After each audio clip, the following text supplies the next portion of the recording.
It started as a weekend getaway, just me and Sadie, my fiance. We wanted one last unplugged trip before the wedding, and a backcountry loop trail in the Cascades sounded perfect. There was no cell service, no distractions, just us, the forest, and our yellow Labrador, Dusty. The ranger at the outpost was polite, but he gave us a strange look when we mentioned which trailhead we were using. "Stick to the main loop," he said, "and if you see another path, one that's not marked, don't take it." We both kind of laughed. "You mean like game trails?" He shook his head.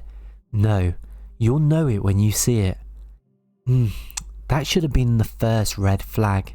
The hike started beautifully, pine needles crunching under our boots, early autumn chill in the air, Dusty trotting ahead on the lead. The trail was clearly marked, switchbacking through the forest and opening up to gorgeous overlooks. By the second day, we were deep into the backcountry. No other hikers, no roads, just trees. It was exactly what we wanted. Until we saw the fork. It wasn't on the map. It wasn't even a proper trail. Just a narrow dirt path veering left, half hidden by moss and bush. But the weird part, there was a sign nailed to the tree behind it. No text, just a symbol. 2 concentric circles with a line through them. Sadie stopped and stared. "I've seen this before," she said quietly. "I think it's... I don't know, a warning?" Dusty growled. He never growled. We stood there for a while, debating, and then we stepped off the main trail. The change was subtle at first. The trees grew denser, taller, and the sound changed. Everything felt muffled, like we stepped into a vacuum. The sunlight, already filtered through canopy, seemed to dull a little more. The weird thing was, the trail looked used. Not recently, but worn, beaten into the dirt by generations of steps. After 2 hours, Sadie stopped and turned to me. "Do you hear that?" At first, I didn't. Then I did. A low hum, like wind, but not quite. More like breathing. We decided to turn back, but when we retraced our steps, the trail behind us wasn't the same. The trees were different. The ground sloped a way it hadn't before. We turned again, tried to retrace even further, but it was gone. The path had changed behind us. Dusty started whining. He refused to move, just stared into the woods, trembling. We set up camp that night in a small clearing. The air felt heavy, like it was pressing in from all sides. I checked my compass. It spun slowly, counterclockwise, and the GPS was dead. At some point during the night, I woke up to the sound of footsteps. Not animal footsteps, but bare feet. Soft, but wrong. The rhythm, it didn't feel right. I unzipped the tent and I shined my flashlight. No one was there. Just Dusty, growling low. But in the morning, Sadie found something. Her hiking boots, perfectly placed 20 feet from the tent, side by side, facing the woods. And inside each boot was a small pile of stones. We hiked all day, not knowing where we were going. Every turn led us deeper into trees that felt increasingly unnatural. The bark looked wet, like skin, and the roots curled into shapes that looked almost like knuckles. That night, we didn't sleep, because the forest whispered, not words, not animals, our names. It was soft, distant, but repeating. At around 3:40 a.m, Sadie shook me awake. Dusty was gone. His leash was still clipped to the ground stake, but the lead had been sliced clean. We screamed for him, but nothing. We followed the trail, desperate, half crazed, until we found his collar. nailed to a tree. The same symbol carved into the bark above it, 2 circles and a line through. Then the forest lit up red. For a moment, just a flash. The trees were glowing from inside like lanterns, and between them, a figure moved. Tall, bipedal, no face, just a blank surface where features should be. And it didn't walk, it floated. I don't remember what happened next, just cold, then light, then shouting. And when I opened my eyes, I was in a ranger truck, Sadie beside me, covered in scratches, pale, eyes unfocused. They found us wandering barefoot along a surface road miles from the nearest trail. No gear, no tent, no Dusty. They said we'd been missing for 5 days, but we remembered 3 of them. We never found the path again, and the rangers went looking, found nothing but dense forest. The symbol we described, they didn't recognise it. Sadie doesn't talk about it, and me? Sometimes I dream about the forest, about those trees, about Dusty's collar. But the worst part, in my dreams, I hear the forest calling my name, and I can still feel the ground shifting beneath my feet, like the trail is trying to find me again. I've always done solo hikes. It's not for everyone, but it's how I clear my head. I plan carefully, I bring backups of everything, a satellite phone, flare gun, emergency beacon. I even log my coordinates at every major junction. Last summer, I took a week off work and headed out to explore an area I've been mapping for a while, a remote area of the Snake River Basin, almost untouched. The ranger station had a logbook entry from a trapper back in the 90s, but otherwise, the region was blank. That made it perfect. I was looking for solitude, but what I got was something else entirely. On my first night, I set camp near a fast-moving creek that cut through a steep, pine-walled canyon. It wasn't on any of my maps, which excited me. I named it Echo Creek because of what happened that evening. I was boiling water when I called out for a lost glove. "Where the hell did I drop it?" I muttered, and the forest whispered back, clear as day, "Drop it." It came from across the creek. At first, I froze. I chalked it up to a freak echo, maybe the acoustics in the canyon playing tricks. So I tried again. "Is anyone out there?" "There." Just an echo, I whispered to myself. Just an echo. The next day, I hiked upriver. The terrain was brutal. Wet rock, moss, narrow cliff edges, but I made decent time and I found a second clearing upriver. No animals, no bugs, just an unnatural stillness. That night, I tested the echo again. I yelled, clapped, sang an old campfire song. The words bounced back, warped, delayed, like usual. Then I whispered, "You're not real." And 5 seconds later, across the water, I heard, "I am." I didn't sleep that night. I left the camp behind and headed further north, but I couldn't shake the feeling that I was being followed. The forest was too quiet, no birds, no rustling, just the sound of boots on wet ground and the soft roar of the creek below. Late that afternoon, I found something I hadn't seen before, a trail marker, carved into a tree, no paint, etched, deep.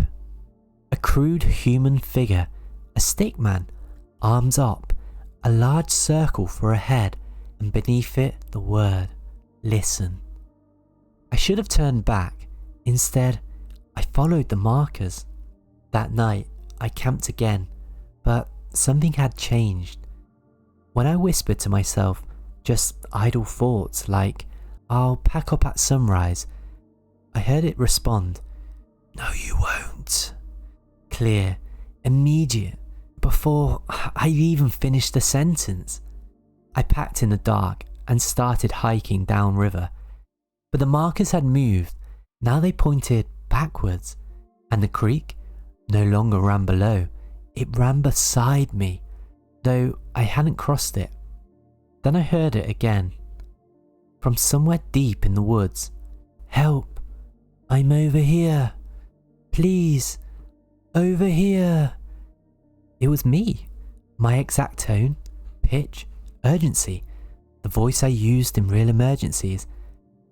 I knew what it was trying to do, but I ran away, and when I stumbled into the clearing, heart racing, I stopped dead, because there were two of me, standing in the dark, one on each side of the creek, both whispering, "He's the echo, not me."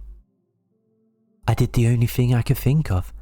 I took out my emergency beacon and activated it. Then I sat down in the middle of the trail, pulled out my knife and whispered, "Let's see which one bleeds." Neither voice responded. No echo, no reply, just a sound of rushing water, louder than before. And then everything went black. I woke up 2 days later in a ranger station. Hikers had found me wandering near a fire road, covered in scratches, bleeding from my ears. My gear was never recovered. My camp, gone. My beacon had no signal log, like it had never been activated.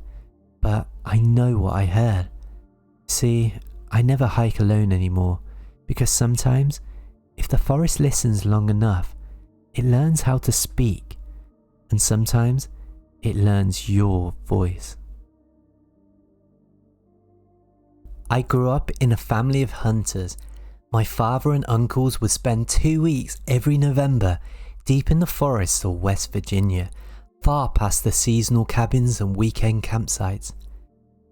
They called it going quiet.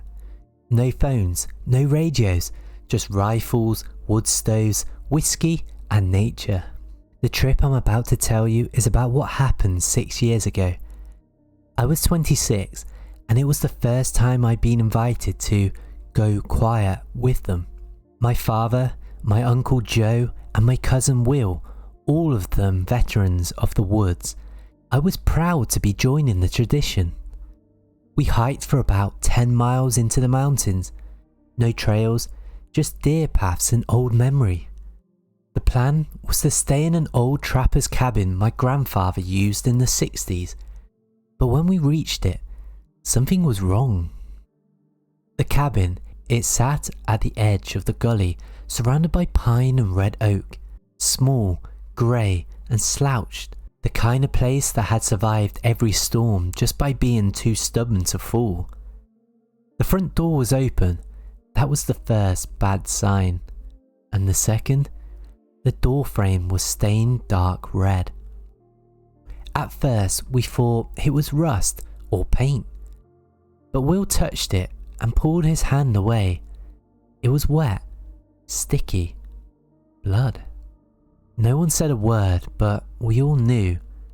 My father pushed inside, rifle drawn. The interior was worse. There was drips, long lines down the walls, ceiling, even the old wood-burning stove. A sickly metallic smell hung in the air. But no bodies, no signs of animals, no drag marks, no prints, just blood. And yet, no one wanted to turn back. We were 10 miles deep with night falling. Uncle Joe shut the door behind us and said, "We'll clear it up in the morning." That night, I couldn't sleep. I kept hearing things, dripping, even though we'd wiped the walls clean. My father snored in his bed, Will muttered in his sleep, and Joe was outside smoking. But I heard something else. A knocking, soft, wet, coming from under the floorboards, like someone tapping on soaked wood. Then it stopped. I convinced myself I just imagined it. The next morning, Will cut his hand while chopping wood. Not badly, just a nick across the knuckles. so we wrapped it up. But later, when I came inside, I found him staring at the wall. Blood had seeped through the grain, right where his hand had brushed it earlier. It pulsed. I swear to God, it pulsed. My father told us to get some air, but I noticed his hand never left his rifle after that. That night, the stove lit itself. We had left it cold, coals dead, but when we returned from checking traps, the fire was burning, hotter than it should have. No smoke, no smell of wood, just heat, and something else. The walls looked wet again. We checked for leaks. There were none. That's when we heard it. Not tapping, not dripping, whispering. Faint, from inside the walls, like someone speaking through layers of insulation. Will leaned in, ear to the wall, and whispered, "It's saying our names." Joe wanted to leave, but the fog outside had come in thick and unnatural. We couldn't see 5 feet past the tree line. Moving would have gotten us lost or worse. So we stayed. That night, I woke up gasping, not from a nightmare, from the feeling of something wet dripping on my face. I opened my eyes. The ceiling was bleeding again, but it wasn't just dripping. It was forming letters, spelling out our names. First, Will, then Joe, then my father's, then mine. One drop at a time. I screamed, the others woke up, then the cabin started shaking. Not an earthquake, not wind. It heaved, like something underneath it was breathing. The whispering turned into chanting, low, guttural, endless, and then the floor split. Will fell first, sucked straight into the earth, gone in seconds. Joe tried to pull him back, but the floorboards snapped upwards like teeth and took him too. My father and I made it to the door. As we burst out, the cabin behind us collapsed inwards, like a punctured lung. We ran and we didn't stop until sunrise. We didn't speak. By noon, we found an old logging trail and followed it to a ranger station. They hiked back with us the next day, but the clearing was empty. No cabin, no collapsed foundation, just pine needles, moss, and silence, like it was never there. They listed Will and Joe as missing hikers. No one believed what we saw, but my father and I, we hadn't gone back into the woods since, and sometimes, on cold nights, I still hear it, whispering behind the walls, waiting for me to come back so he could finish spelling my name. I grew up in a tiny town in eastern Kentucky, nestled right where the Appalachian foothills roll into endless forest. The kind of place with one diner, a sheriff's department that doubled as a post office, and more local legends than you can count. Every fall, my high school friends and I would take a backcountry hike out past the old mining trails. There's a stretch of forest people call Griever's Hollow. Locals won't camp there. Even the game wardens avoid it. It's not on any official trail map, but we went anyway. There were 6 of us that year. Me, Tyler, Grace, Quinn, Darnell, and Maisie. All 18, invincible, and full of energy and ignorance. We had no idea what we were walking into. We hiked about 5 miles in before setting up camp beside a cold, shallow stream. The trees were tall, tight-packed, and red and orange leaves clung stubbornly to branches above while the ground lay blanketed in rot. It was late afternoon when Darnell called out to us, "Guys, what the hell is this?" He had wandered off a bit and stumbled upon something strange. A perfect circle of stones, 32 of them, spaced evenly in a ring about 8 feet across. In the middle was a tree stump, weathered silver and split down the centre. Moss blanketed everything, except the inside of the circle, which was bone dry. "No moss, no leaves, no sticks," Grace whispered.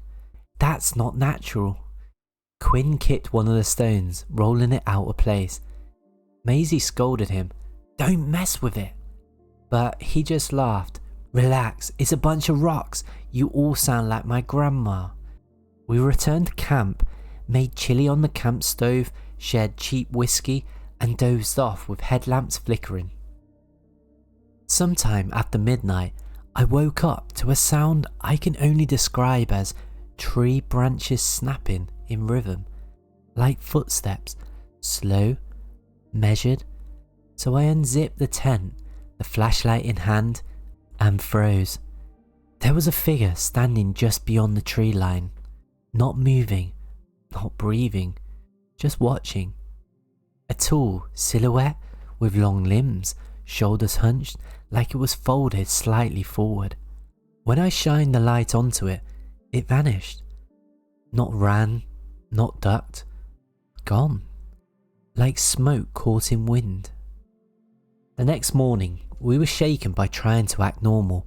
We blamed shadows, whiskey, our imaginations. Until we hiked back to the stone circle.